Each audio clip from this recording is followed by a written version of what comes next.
Հաճախ բողոք ներկայացնելը երկար ու բարդ է թվում, սակայն հատկապես ֆինանսներին վերաբերող հարցերում հետևողականությունը կարևոր է։ Տեսնենք, թե ինչ քայլերով կարող ես պաշտպանել շահերդ։ Նախ բողոքդ գրավոր ներկայացրու կազմակերպությանը։ Դու կարող ես բողոքդ ներկայացնել անձամբ, էլեկտրոնային փոստով, կազմակերպության պաշտոնական կայքի միջոցով եւ այլ հասանելի էլեկտրոնային եղանակներով։ Օրինակ, եթե ունեն, ապա WhatsApp, Viber եւ այլն։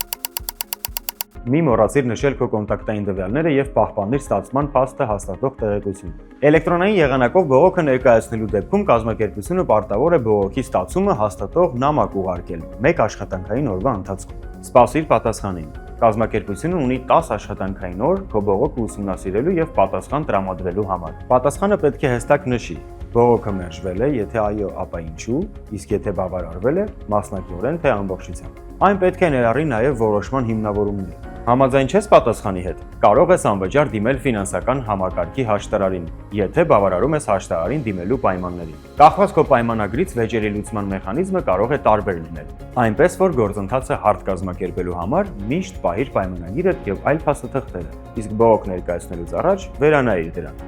Եղիր իրազեկված, եղիր բարեկեցիկ։